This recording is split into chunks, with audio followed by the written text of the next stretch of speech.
Bismillahirrahmanirrahim. Assalamualaikum warahmatullahi wabarakatuh. Alhamdulillah. Alhamdulillahilladzi hadana li hada wa ma kunna linahtadiya laula an hadanallah. Nashhadu an la ilaha illallah wahdahu la syarika lah wa asyhadu anna Muhammadan abduhu wa rasuluhu la nabiyya ba'dah.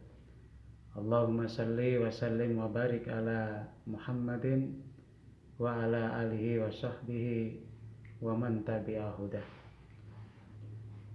Qala Allah fil Qur'anil Karim, a'udzu billahi minasyaitonir rajim. Ya ayyuhalladzina amanu taqullaha wal tanzur nafsum ma qaddamat lighad. Wattaqullaha innallaha khabirum bima ta'malun. Wa qala Rasulullah sallallahu alaihi wasallam, ittaqillaha haitsu ma kunta wa atbi sayyatal hasanata tamhuha wa khaliqin nas bi khuluqin hasanin. Sadaqallahul azim wa sadaqa rasulul karim wa nahnu ala dzalika minasyahidin wa syakirin. Yang saya muliakan Bapak Ibu Dewan Guru MTS Muhammadiyah Satu Malang beserta para orang tua, wali murid, wali santri yang saya cintai karena Allah Subhanahu wa taala, semua anak-anakku, siswa dan siswi MTS Muhammadiyah Satu Malang dari kelas 7 sampai dengan kelas 9. Anak-anakku semua, marilah pada kesempatan yang sangat luar biasa ini kita senantiasa menghaturkan puji syukur kita ke hadirat Allah atas segala limpahan nikmat yang telah Allah berikan kepada kita, sehingga kita alhamdulillah secara bersama-sama, secara selamat dan secara aman ini bisa memasuki tahun baru Masehi 2021. Banyak hal yang harus kemudian kita syukuri daripada nikmat-nikmat Allah, dari nikmat yang kita anggap kecil sampai dengan nikmat yang kita anggap besar. Sekian banyak nikmat Allah, sehingga sangat banyaknya nikmat Allah, sehingga Allah dalam satu keterangan menantang kita, wa in ta'udu ni'matallahi la tuhsuha. Jika kalian ingin menghitung-hitung nikmatku, kata Allah, maka kalian tidak akan sanggup menghitungnya. Sehingga mari kita dengan aman dalam situasi pandemi COVID-19 ini, kita masih diberikan rasa nyaman, rasa aman, kemudian kesehatan, kesempatan, di mana kalau kita lihat banyak anak-anak seusia kalian ini tidak punya kesempatan untuk belajar, tidak punya kesempatan untuk bisa sekolah. Tapi di antara 200 sekian siswa-siswi MTS, kalian orang yang beruntung bisa mengenyam pendidikan di MTS Muhammadiyah Satu Malang. Mari kita menjadi seorang abdan syakuran, hamba yang senantiasa bersyukur pada Allah. Kalau kemudian kita bersyukur pada Allah, maka Allah janji, maka akan aku tambah nikmatku, la azidannakum. Jadi akan aku tambah nikmatku. Tapi kalau kemudian kita mengkufuri nikmat Allah, abai pada nikmat Allah, Allah katakan inna azabi lasyadid. Sehingga mari atas kesempatan ini, kenikmatan ini, kita bisa sekolah, kita bisa belajar walaupun dalam situasi yang sangat memprihatinkan ini, kita bisa belajar di rumah, kita syukuri. Mudah-mudahan dengan bersyukur kita, maka Allah tambahkan nikmat pada guru-guru di MTS Muhammadiyah 1. Allah tambahkan nikmat ilmu kepada semua siswa-siswi MTS Muhammadiyah 1 Malang.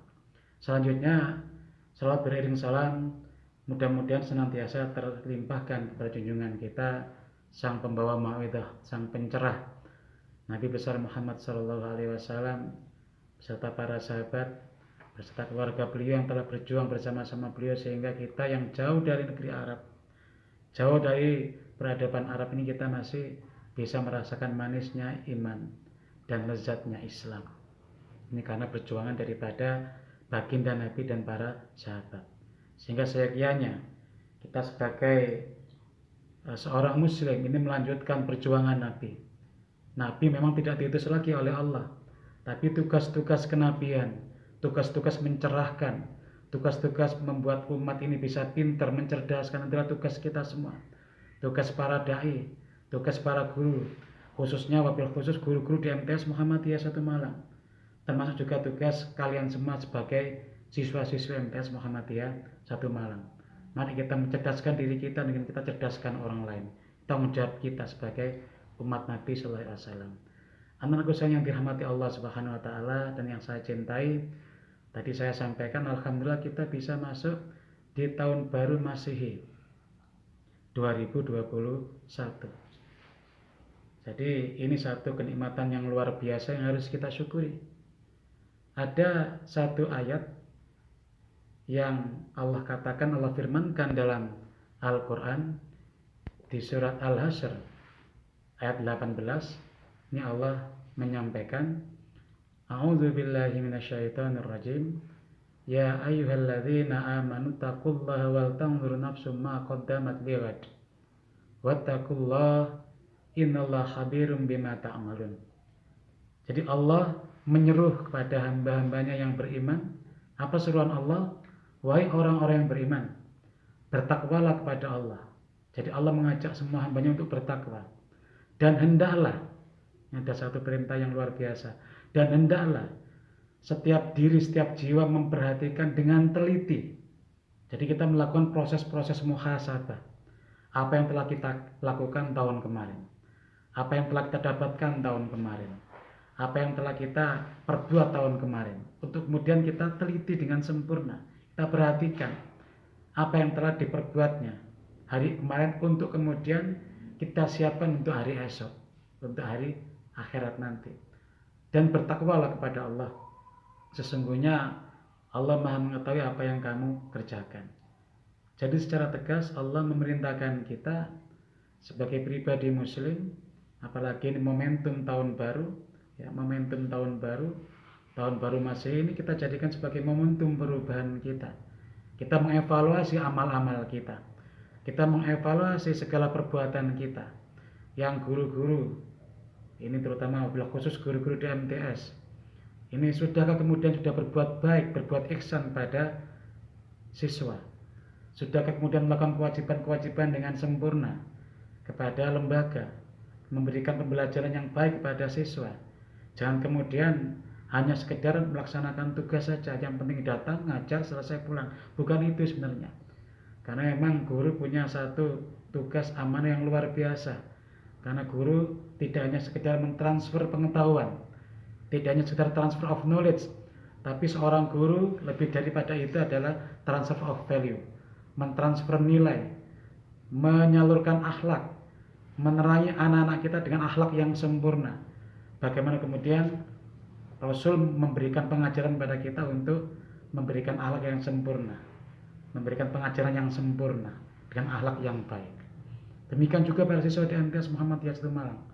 Sudahkah tahun kemarin berbuat baik, berbuat maksimal, berbuat baik untuk guru kalian, berbuat baik untuk diri kalian sendiri, bahkan berbuat baik untuk orang tua kalian? Kalau masih ada kekurangan-kekurangan, maka kita sebagai seorang muslim ini wajib untuk memperbaiki kesalahan-kesalahan tersebut. Kalau kemudian kita sudah melakukan yang terbaik di tahun kemarin, maka di tahun ini, di tahun 2021 ini momentum perubahan bagi kita untuk lebih baik lagi, untuk berbuat ihsan kepada siapapun. Bahkan lebih jauh, Rasulullah SAW ini dalam satu hadis riwayat Tirmizi, ini adalah hadis yang hasan ya. Rasul pernah mengatakan, yang bunyi matanya adalah An Shaddad bin Aus radhiyallahu anhu anin Nabi sallallahu alaihi wasallam qala al-kayyisu man dana nafsahu wa amila lima ba'dal maut wal ajizu man atba'a nafsahu hawaha wa tamanna 'ala Allah. Dari Shaddad bin Aus radhiyallahu an, dari Nabi sallallahu alaihi wasallam, bahwasanya beliau pernah bersabda, orang yang cerdas, orang yang kayis, orang yang sukses, ini adalah orang yang menghisab, melakukan proses evaluasi dirinya sendiri, serta kemudian dia menindaklanjuti dengan beramal untuk kehidupan setelah kematiannya, untuk kampung akhirat. Sedangkan sebaliknya, orang yang lemah, orang yang bodoh, adalah orang yang mengikuti hawa nafsunya serta berangan-angan terhadap Allah Subhanahu wa taala.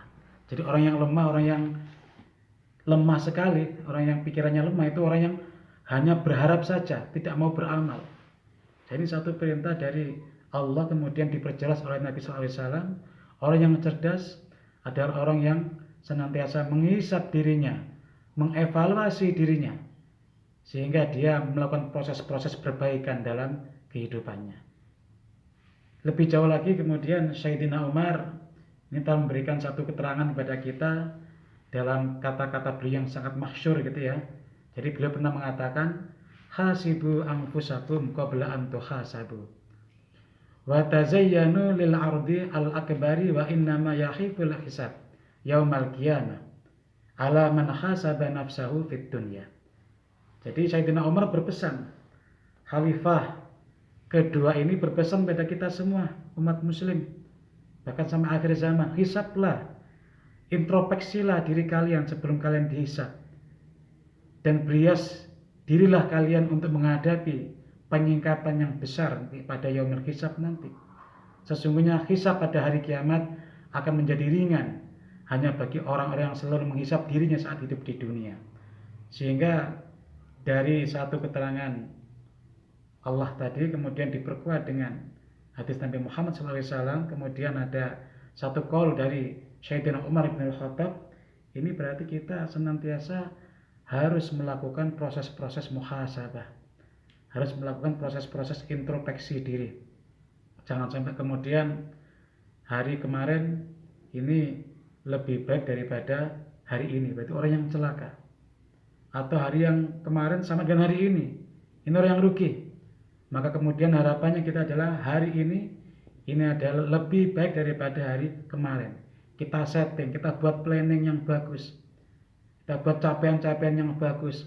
Kalau guru kemudian membuat perencanaan yang bagus, kalau siswa berarti kemudian niat, punya azam untuk membuat orang tua kalian senang, untuk memberikan prestasi-prestasi yang bagus. Ini adalah target kita, wajib kita melakukan proses-proses introspeksi diri, proses-proses muhasabah. Amalku semua yang dirahmati Allah Subhanahu wa taala, kenapa kita kemudian harus senantiasa melakukan proses evaluasi diri, proses muhasabah? Yang pertama, muhasabah atau introspeksi diri ini akan membuka mata kita tentang kelemahan-kelemahan kita, akan memberikan keterangan kepada kita tentang kekurangan-kekurangan kita, untuk kemudian kita perbaiki. Introspeksi diri juga akan bisa memberikan satu perencanaan kita sebelum melakukan sesuatu yang agar kesalahan yang serupa tidak terulang kembali di masa yang akan datang. Sebagai hamba Allah, maka kita manusia, apalagi kita umat muslim, ini diwajibkan untuk memposisikan kehidupan di akhirat lebih utama daripada kehidupan di dunia ini. Jadi dengan introspeksi diri, dengan muhasabah diri kita, maka kita sesungguhnya sedang mengejawantakan, sedang menerjemahkan, sedang melaksanakan ajaran bahwa kelak semua yang diperbuat anggota badan kita, yang diperbuat oleh anggota seluruh badan manusia ini akan dipertanggungjawabkan oleh kita sendiri di hadapan Allah Subhanahu wa taala kelak di akhirat. Sebagaimana kemudian Allah jelaskan dalam surat Yasin ayat 65, A'udzu billahi minasyaitonir rajim. Al-yawma nahtimu ala afwahihim wa tukallimuna aydihim wa tashhadu arjuluhum bima kanu yaksibun. Pada hari ini kami tutup mulut mereka dan berkatalah kepada kami tangan mereka, dan memberi kesaksian kaki-kaki mereka terhadap apa yang dahulu mereka usahakan. Artinya apa? Kadang mulut bisa berbohong, sehingga nanti Allah di akhirat kelak akan menutup mulut kita, maka semua anggota badan kita ini akan bersaksi atas kelakuan-kelakuan kita. Maka tadi benar, hasibuan qabla an tuhasabu. Maka kita harus senantiasa melakukan proses introspeksi diri, proses menimbang-nimbang amal kita, sehingga nanti kehidupan kita di masa yang akan lebih bagus lagi. Selanjutnya, anak yang saya cintai karena Allah, proses muhasabah, proses introspeksi diri ini penting sekali agar kita ini terhindar dari sifat ujub, terhindar dari sifat sombong, sifat berbangga. Muhasabah juga memfokuskan pikiran kita tertuju hanya pada kekurangan diri kita sendiri. Kita tidak akan mencari kekurangan-kekurangan orang lain. Hal ini akan banyak mengurangi perilaku manusia yang cenderung gemar menilai atau mengoreksi atau menilai kekurangan-kekurangan orang lain. Orang akan disibukkan dengan mencermati kesalahan diri sendiri ketimbang memvonis salah pada orang lain. Mencari kesesatan pikiran dan perilaku diri sendiri ketimbang kemudian menghakimi, menjuluki, menyebut orang lain itu sesat. Sifat inilah kemudian sebenarnya yang selaras dengan pesan Al-Quran yang mendorong agar setiap manusia muslim ini agar tidak merasa sok suci, tidak merasa sok alim, tidak merasa sok pintar, tidak merasa paling sehingga punya yang namanya superiority complex, merasa paling pintar sehingga orang lain dianggap bodoh, merasa paling rajin sehingga orang lain dianggap tidak rajin, merasa paling berjasa sehingga orang lain tidak merasa berjasa. Ini harus kita hilangkan. Ini sifat-sifat ini superiority complex harus kita hilangkan dalam kehidupan kita sehingga kita senantiasa melakukan proses-proses perbaikan. Hal ini kemudian Allah jelaskan di dalam surat Al-Najm ayat 32. A'udzubillahi minasyaitonirrajim. Fala tuzakku anfusakum huwa a'lamu bimanittaqa. Maka janganlah kamu mengatakan diri kamu suci, diri kamu paling pinter, paling hebat, paling rajin, paling bijak. Jangan. Maka Allah lah, maka dia yang paling mengetahui tentang orang-orang yang bertakwa. Sehingga dengan melakukan proses introspeksi diri kita akan hati-hati dalam kehidupan kita. Siapapun dia seorang guru akan hati-hati, dia seorang pejabat akan hati-hati, dia seorang murid juga akan hati-hati untuk mempersembahkan yang terbaik bagi dirinya, yang terbaik bagi orang tuanya, dan yang terbaik bagi Allah Subhanahu wa Ta'ala. Maka melalui momentum tahun baru Masehi 2020 ini, marilah kita bersama-sama kemudian berniat untuk mempunyai semangat berubah. Karena hewan ini juga dikasihkan momentum untuk berubah oleh Allah. Ketika dia melakukan proses perubahan, maka dia hadapi perubahan itu, maka dia menjadi satu yang sempurna. Contoh kupu-kupu. Dia dengan proses yang panjang, maka dia jalani proses itu dengan istiqomah. Maka dia berubah menjadi seekor kupu-kupu, dari ulat yang hina menjadi kupu-kupu. Kemudian kita lihat lagi ular gitu ya. Dia untuk menjadi lebih bagus, maka dia lebih besar, lebih baik, maka dia harus melakukan proses yang namanya melungsungi, bahasa Jawa gitu ya. Dia menanggalkan kulit ular yang luar, kemudian dia menjadi kulit yang baru. Kemudian juga seekor elang, ini juga seekor elang. Ini juga pada umur sekian gitu ya, maka dia harus melakukan proses-proses perubahan. Paruhnya sudah runcing, maka dia untuk menghadapi 25 tahun berikutnya harus mematuk-matukkan paruhnya agar berganti paruh yang baru. Dia harus merontokkan bulu-bulunya karena bulunya lebat. Maka dia sudah melakukan proses perubahan-perubahan. Hal inilah kemudian yang harus kita contoh dari makhluk Allah. Kita harus siap untuk berubah. Kita harus punya semangat untuk berubah. Berubah dari diri sendiri kita, kemudian berubah dari hal-hal yang kecil, dan kita berubah mulai saat ini. Jangan sampai kemudian kita ikut-ikutan dengan budaya yang ada di luar agama kita. Kemudian kita karena menang mentang-mentang momentum tahun baru, kita kemudian ikut-ikutan merayakan budaya mereka, niup trompet, kemudian menyalakan mercon, kembang api. Ini budaya-budaya yang tidak kemudian diajarkan dalam agama kita. Semestinya kita sebagai seorang muslim, sebagai pemuda dan pemudi muslim, ini punya keyakinan yang kokoh untuk menjaga budaya kita. Tidak hanya tahun baru, banyak budaya-budaya asing, banyak budaya-budaya dari luar agama kita yang kemudian harus kita hindari. Seperti budaya Valentine's Day nanti pada tanggal kemudian 20 Februari, atau bulan Februari gitu ya, ada Valentine's Day. Ini ada budaya-budaya dari luar yang memang akan mengikis habis akhlak kita. Makanya kemudian kita sebagai pemuda-pemudi muslim harus menghindari jauh, harus bisa memilah dan memilih mana yang terbaik untuk kita. Karena kenapa? Karena Anda sekarang bisa jadi seorang siswa. Anda sekarang mungkin umur 15 tahun, maka 10 tahun lagi Anda menjadi seorang pemimpin, menjadi seorang suami, menjadi seorang istri, menjadi seorang pejabat, menjadi seorang pemimpin di perusahaan-perusahaan kita nggak tahu. Sehingga ini selaras dengan satu semangat Subhanul Yaum Rijalul Ghadan. Boleh jadi pemuda saat ini adalah pemuda, tapi pemuda adalah pemimpin di masa yang akan datang. Sehingga kita sebagai pemuda hari ini yang akan disiapkan untuk menjadi pemimpin masa yang akan datang, kita harus punya budaya kita yang kokoh. Kita jaga akidah kita. Jangan sampai kemudian tergerus dengan perkembangan zaman. Jangan sampai kemudian kita mengikuti perkembangan zaman yang punya dampak negatif.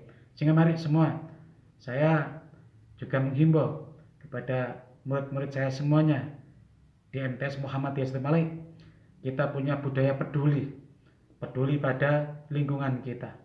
Sehingga insya Allah dengan kepedulian pada lingkungan, maka lingkungan kita akan bersih, rumah kita akan bersih, kelas kita akan bersih, sekolah kita akan bersih. Yang kedua, peduli dengan teman kita, sehingga tidak terjadi kemudian bullying, tidak terjadi kemudian guyonan-guyonan yang membahayakan. Dipikir dulu.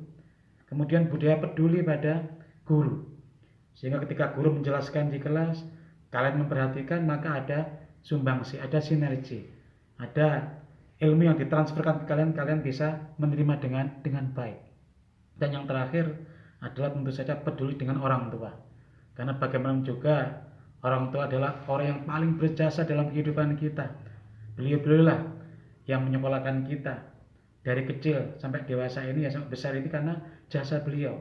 Maka kemudian mari dari rumah kita berazam niat gitu ya, kita cium tangan orang tua kita minta doa, ya Allah, dengan izin orang tua ya Allah, maka berikan saya ilmu yang barokah.